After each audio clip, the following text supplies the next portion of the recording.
Hello, everybody. SW Miron here, or AKA Stephanie. You might know me as either one. This is Glass Skulls, episode 7. I'm super excited to be here and have another night to share some really good information with you guys in the interest of taking care of our mental health and doing things that will help us live higher quality lives. So, just to kind of briefly introduce myself for anybody that might be joining us for the first time, my name is Stephanie. My pen name is SW Miron. I'm an author. I wrote my debut book, Scenes from My Skeleton Closet. You can get it on Amazon or Barnes and Noble or Walmart, all those places. So in that book, it is packed full with 32 different strategies that I've learned over the course of spending 23 years in therapy, and I'm still with the same therapist, and I still see her every single Monday of my life. 4 Winds Hospitals, because I've had many stays there. And every single time I've received the most wonderful care, and I've learned so much. Every time I've learned new things. And also the things I've learned from my med providers and just from my own life experience. I carry 3 diagnoses. I'm bipolar. I have PTSD from some significant traumas that happened across my life from the time that I was a very young girl all the way up, until 35, where I sit right now. So if you're interested in learning more about that stuff, please check out the book because it's all in there. I laid it all out on the line. It was a very nerve-wracking thing to do because once you put it out there, you can't get it back.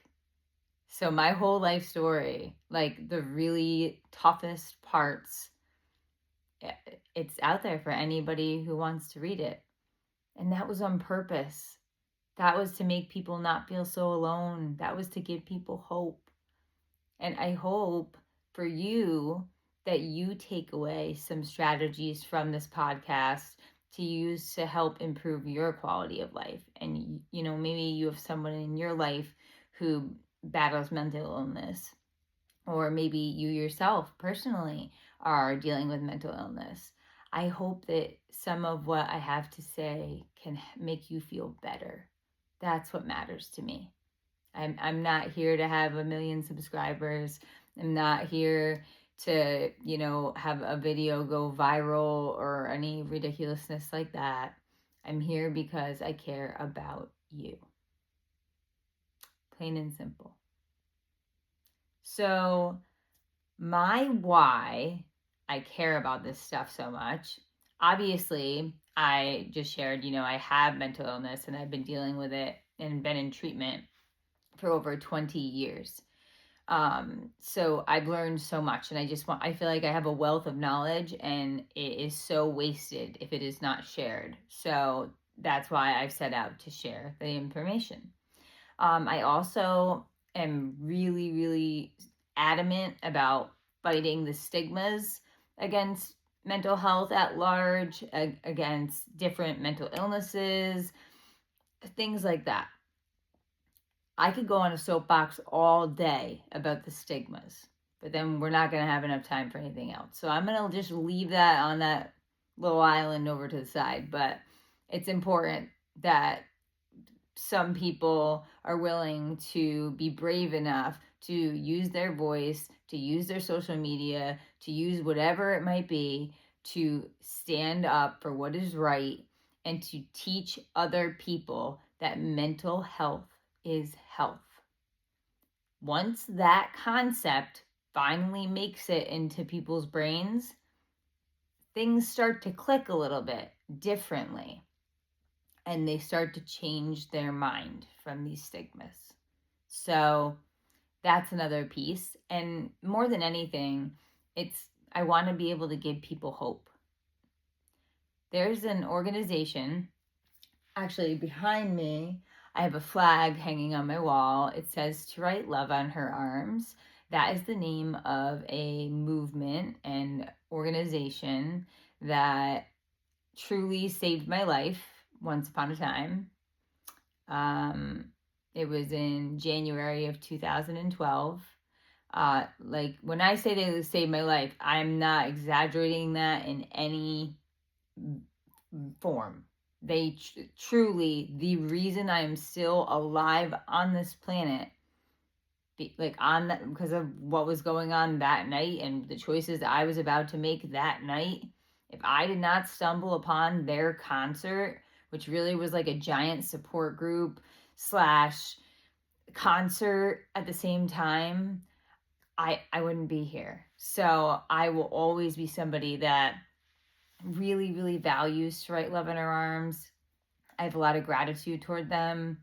And actually, fun fact, there is a documentary that I flew to Orlando back a couple months ago now, because I was asked to be a part of their 20-year anniversary documentary where I can share in detail the story of that night that they saved my life.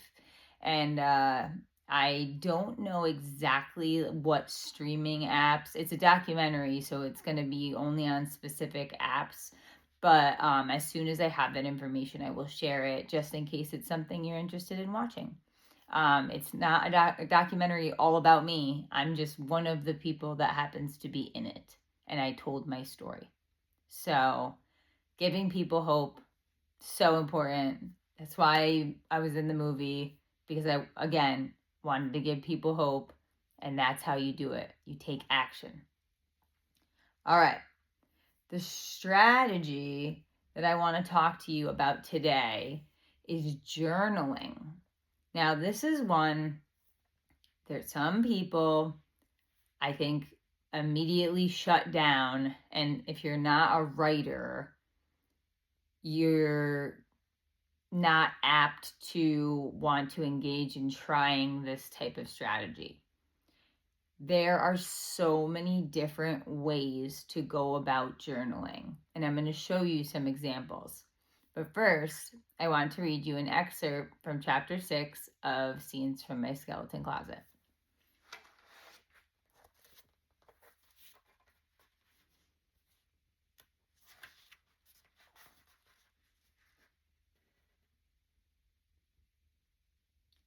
Each time I write, it feels more like the content that lives within the pages of my two respective journals. One for positive, celebratory moments of overcoming obstacles, and one for dumping the very cruel words fresh off the teleprompter. We call this one my burn book. It is the kind of book that is for only your own eyes and never for another's to run across the sentences and brutality of the raw truth that may come from an escalated person living with bipolar. I really thought hard about opening up that book to add just a couple of examples so you could taste how poisonous my thoughts become when I am enraged. Better in a book than to a person's face. Better because you saw yourself causing harm to others by making a deliberate choice not to unleash Tropical Storm Stephanie on the next victims. After time and consideration, though, I've decided not to share any of the content of what's inside of that book. So that's just kind of like a little intro. I'm going to show you my two journals that I just described. So first of all, here they are. I bought them. Denick is there we go. That's the brand. You can go online. They're very inexpensive. They have ones with lines, but I'm somebody that really likes to use like blank pages because I don't follow the rules whatsoever when it comes to writing in this. Yes, I might be an author, and I have to follow the conventions of the English language appropriately in that book. Not in your journal. not in your journal. There's no rules. You make the rules. You use it how you want to use it. So this is my kind of celebratory, positive, overcoming obstacles journal. This is my space that I put these things down. So maybe this month, March, is self-harm awareness month. Self-harm is something that I have battled for 20 years. It is something that is a really, it's a bitch of a habit to kick. But for every day that I didn't cut, I wrote that in here. So when I go back and I flip through all the pages, I can see all these reminders of you did this before. You can do it again. Like the sky's the limit with that. I like to use the blank pages instead of the line pages too, because you can draw pictures. You can use it to brainstorm lists of like different strategies that are working for you, things like that. So I would highly recommend journaling as a strategy that will just help bring you some peace, if nothing else. And then this is my burn book. It is it's pretty graphic, not gonna lie. When I flipped back through this a few times, I can show you this page because this isn't so bad. I made that when I was in the hospital at one point. But I needed a place to be able to take my anger, because when I get angry, I get angry. And there's times that it's way more than angry. It is rage. And that is very challenging to deal with. So my therapist and I kind of came up with a plan that I should try out this strategy of having two separate journals, because why would we want to put the really dark, venomous, like, I mean, it's called spitting venom. That's what like people who know me and are closest to me referred to me as doing when I am in that mode of like, let's fight, let's have a conflict. It's not good, you know, and I don't want to hurt anybody I love, of course, but in the moment, sometimes you feel so angry you want to say XYZ, but you have to learn how to stop yourself, because if not, you're going to break or damage or maybe even lose forever the relationships you have with those people, be it your family, friends, or otherwise. One other thing I wanted to add about my more positive journal is using gratitude statements. My therapist taught me a long time ago, real long time ago. I've probably been doing this since I was like 18. Every night before I go to bed, write down 3 things that I feel grateful for. Now, these aren't supposed to be things like, I'm grateful for my Ugg boots, or I'm grateful for my trip to Disney World. That's not hitting the mark. Think like, I'm grateful that I can breathe. I can breathe independently. Because guess what? Not everybody out there has that luxury. What about, I'm grateful that I have 2 legs that work and I can walk and I can, you know, I'm ambulatory. I can go where I want to go when I want to go there. Things like that. So I just hope that you consider it. Thinking about journaling. I want to just give you a quick peek at this. This is an example of a workbook that is, you could use as a journal as well. It's really cool. Like on the inside, there's different prompts. So I mean, it does go with a book that's by Shauna Shapiro, PhD.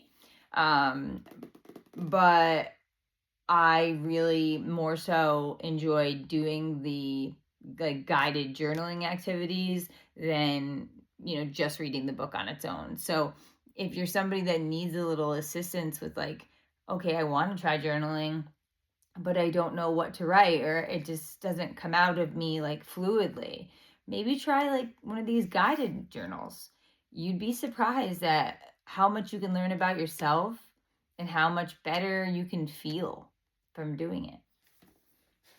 I wanted to share, I'm running out of time already.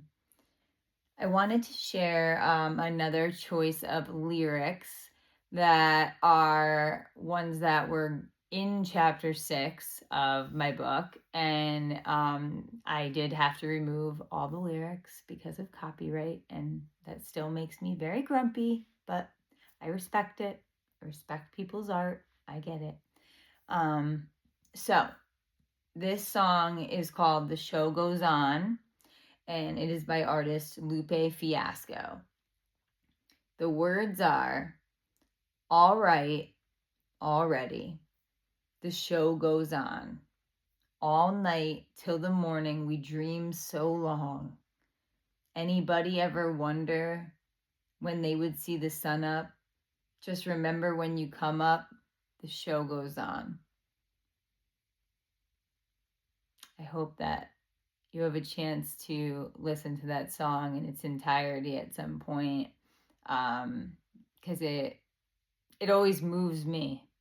I can tell you that. I mean, it's rap, so it might not be your cup of tea. Everybody's different, but it's a beautiful and really inspiring song, and that's what we're all trying to do, right?